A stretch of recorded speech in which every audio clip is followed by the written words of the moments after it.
Okay, in the sixth part of the series, I hope to deliver us all shortly from this. It's really long. There's a lot in it though, but pace yourselves, I hope. I'll try to do the same. Okay, so here's what I'm going to do. I'm going to do one more type differentiation that somebody brought up, one of the viewers and commentators. I think it's also a great opportunity. Anyway, and then I'm going to sort of look at the lyrics of the song a little bit with reference to type as another kind of reference document, a third one. And, well, it's the third one within the second one, really. Then I'm going to just sort of sum up, see where we're at. You know, when you put all the evidence out, you look at all the stuff you've got, what do you see? In terms of type, best fit type, or what you best guess as to what the best fit type would be for this person. Based on the evidence.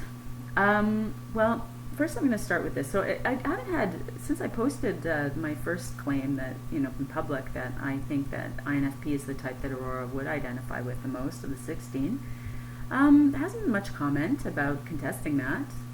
Perhaps most of the viewership agrees with me that she's really an obvious INFP. But there was one person who, lovely seeming person, who did pipe up and said, I've watched a lot of, in so many words, I watched a lot of videos of her, I've seen a lot of her, listened to her music and seen her, and I'm going on my sort of intuitive sense and my knowledge of socionics. This person mentions some terminology about that beta quadra, I don't know what, I don't know socionics, so I can't repeat it properly. But basically this person said, I love Aurora, she's so great, but I'm getting a feeling she's, my intuition and this and this and this are telling me she's more of a FE than FI, and she's an INFJ. So here's a good opportunity for me to go into what I replied to that person. This is a good example of how, again, better work is in the comments than in the videos. It really is. And it's a good way to learn a little more, maybe, for the uninitiated, a little more about INFJ. I'll say right here, I'm somebody who knows a whole lot about each of those types, and also knows many people who are INFPs and many people who are INFJs. I just found out my auntie, that's a new one, that's number 32 on my master list of INFJs I either know very well for decades, to, acquaintances, to lodgers of mine, no more than that. Anyway, whatever, a lot. And I just found my paternal auntie is one. I've been puzzling over her for ages. It just, again, goes to show you, sometimes it's easy to tell, sometimes it's harder, or you just get stuck, It all clicked into place, and I confirmed it with her. So my auntie I have a dad who's an INTP, his brother's an INTJ, and his sister is an INFJ. Anyhow, I'm one of those people who, with that kind of experience with the IN types, and also being familiar with the type descriptions inside out at this point, really. Well, not of the ends, I should say. I know more about them.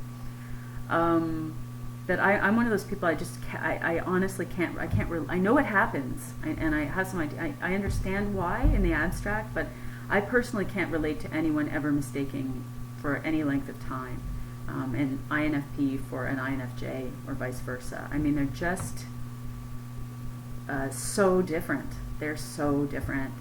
They're both have the introverted need to regenerate their own energy on their own without interacting, to be away from interaction with people. Both are very creative thinking. Both tend to be very bright. Both do abstract thinking often. That's it. That's where the similarities end, basically. So let me just read what I wrote to this person. Say a little bit more of about that in specifics. So I say, please know, I say to this nice viewer, please know that I say this in a friendly tone after a little greeting. I know many of the each of these people of each of these types, and even strictly according to theory, I don't know where to begin with how INFJ everything Aurora is saying and singing is. One of those things. The chorus begins with the lyric, "Let love conquer your mind." INFJs don't want anything conquering their minds. From what I've heard from many comments under my videos about them, and according to typology, INFJ's usual experience of themselves is as being rather cool and impersonal observers at a distance of the world as a result of their dominant introverted intuition and their tertiary introverted thinking. Open brackets. Anathema to INFP. Continuing on, speaking of INFJs. While being warm and gracious and feeling a strong duty to helpfully intervene in their immediate social environment on the outside. That's the result of their auxiliary extroverted feeling. On the other hand, INFPs with their dominant introverted feeling tend to take everything personally, see the world through a powerfully subjective lens, and are highly sensitive raw nerves emotionally that must be kept safe inside. Aurora sings of her cage in that song, Warrior, away from the outside world's incursions. Their urge is to withdraw from the world to maintain the purity of their visions and moral convictions. Socially, their tendency is to err on the other side from heavy FE-using NFJs. While also deeply caring about others, NFPs, who are very private about their deep emotions, worry more about intruding on others and interfering with others' emotional processes, so tend to have a much less verbal and direct, what many of them would consider pushy, approach. An INFP is more likely to rub the arm of a friend suspected of being upset and to warmly say, "If you ever want to talk about it, let me know. I'm here for you." An INFJ is more likely to try to actively draw you out and set about helping you fix your problem in practical terms. TI is quite insistent in INFJs, more so than is usually seen in the tertiary functions. They have a strong drive to evaluate situations logically as well as intuitively. I cannot see any INFJs I know being personally comfortable with what I think most of them would think a naive, at best, and hippy-dippy, at worst, exhortation to let love conquer their minds, let alone anyone else's. INFPs, on the other hand, see nothing wrong with such an aim, as even the intellectuals among them, and there are plenty, cannot think of what could be more important than love, as Aurora says, and kindness. Not that INFJs don't also highly value love and kindness, just that they would never say, let that be your main guide. Dons, on the other hand, very well might. So that was the comments. I thank that commentator because that was part of the reason I decided to launch into this series and really explain what I'm doing, so I don't, because it wasn't good to just say, here it is, and hope that it would be evident. I need to prove that I've done the homework for it, which I think in these 6 long installments I have, and if you've gone this far, you've done the homework too. Every bit of it. All right, so now I'm going to look at Aurora's lyrics for Warrior, and talk a little bit again about how it just couldn't be, like, it's so not FE. It is not FE at all. So, the first verse, I fall asleep in my own tears. I cry for the world, for everyone.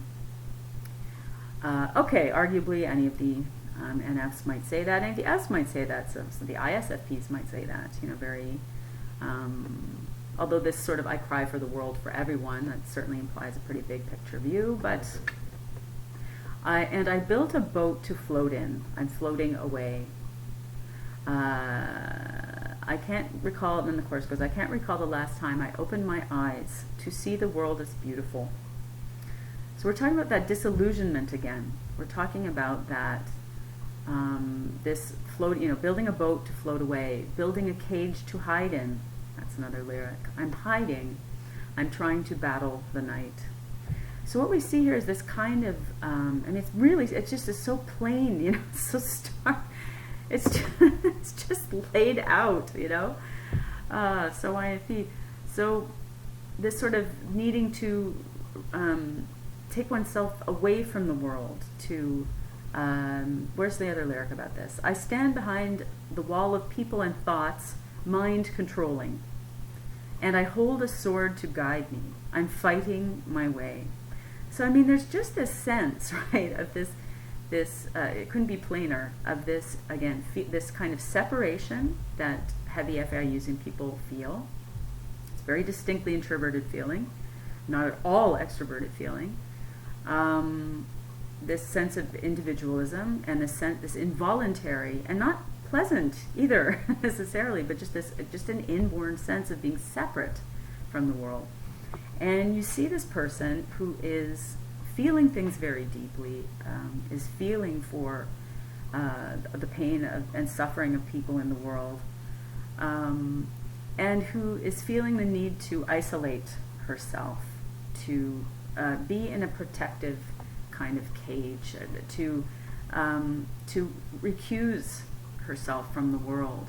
And that really is a theme that INFPs can really, really relate to, the sense of needing to keep away from the things that would control them, that would taint them, that would taint their sense of, that would pervert their sense of what is right and true, what they value the most, and that is highly subjective, somewhat idiosyncratic, very deep, etc., etc. See my other videos on FI biz. So this whole, and then, a sword to guide me, I'm fighting my way. So you get the sense of struggling, right? And also, I'm hiding, I'm trying to battle the night, reach out for the light. So I think that, what she's talking about plainly is that kind of melancholy. Like it's about trying to maintain the integrity that you need to maintain because your value system demands it of you, and you need to do whatever you have to do for that, and that it's very difficult to do that, and that the highest ideal is to love. And it's just so there's a kind of naivete and just and again, this is what separates it from INFJ too. INFPs are very much tend to be very, very much more, they're just much more idealistic than everybody, and that's really saying something when you look at the other NFs too. Just sky high idealistic, extremely deeply feeling, and then also can be very, because their focus is on dreaming and impressions and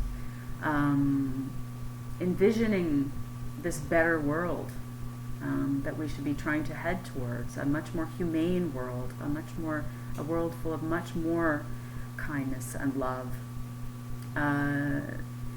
The flip side is when you're doing all that kind of thing, maybe your forte is not so much logistics. Maybe you're not, not cynical. There's a kind of naivete there that is not, you would not find to nearly the same extent in one of the J types, who have to, their thing they have to do that's difficult for them to do, it's very challenging, is they need to minister to the present. They have an objective focus to the outside world, and they have a drive to deal with it. They need to go out and interact with it. Not so much the INFPs. The INFPs will go to enormous lengths not to, they'll fall on that sword that Aurora sings of in that song. They will fall on that sword rather than compromise to get along with the rest of, the outside world. So I just think, so let's do a review here. So we look at the lyrics, we look at the interview, we look at the text of the interview, we look at what she says in talking about her songs. We see how she is, and then we see how she sings and the rawness there. That rawness. That's also very not INFJ. INFJs are smooth. INFJs are poised. INFJs are controlled. INFJs are very, just very socially appropriate. And they're ready to present, and they're not usually feeling things to anywhere near the depth that the INFPs are, anywhere, like nowhere near it. And in fact, most of them report feeling rather having, as I said, much an impersonal view of, and not feeling much. There's certainly not this burning, like, huge passion all the time. That's certainly not the case. INFP, yes, it is. But again, you may not see it, but it's in there. So what do we have? We have huge amount of evidence for FI, major FI. We have a huge amount of evidence for extroverted intuition being used, just coming out in her turns of phrase constantly. We definitely see the P preference going on there, and when she describes how she goes about things, how she approaches her work, when the journalist talks about how she moves around and the little things that she does. And really what that leaves us with then is, is she ENFP or is she INFP? Usually when it comes down to that, what I say for the typing is you need to look for it's a matter of emphasis, as with everything in typing. And when you see, so you have to look at, for INFP, they have extroverted intuition, which we see plenty of in her. In INFP, that's the auxiliary, and introverted feeling is the dominant. In ENFP, it's the reverse. So if it comes down to that, I get the sense, I get the sense that she's an introvert, and she is living in a very reclusive way. Her little house, in a tiny town by the ocean. That would not be the kind of thing an ENFP would normally do. But since we can't go on stereotype or whatever, I have to give it a benefit of the doubt and go, eh. So what is legit to look for in the typing is, where is the emphasis? What's the emphasis? What does the person seem to be using more? What's more powerful in how they're thinking, in the patterns of their thought? And I think here with Aurora we can see that the FI is just through the roof. It's just through the roof. I believe that if she were an ENFP, what we would be seeing much more of, we would see just a reverse of the emphasis. We would be seeing a lot of FI, but a hell of a lot of ANI association and playing around and leaping around from idea to idea and just making constant associations and not being as emotionally intense, not being as not presenting as quite that kind of politically naive, and just pure, just pure emotion the way she does. So that's how I would say, that's how I came to think that Aurora probably would be an INFP. And for those of you who paid any attention to that, came along for that ride with me, we're going through all that material, thank you. And that's it for now. Goodbye.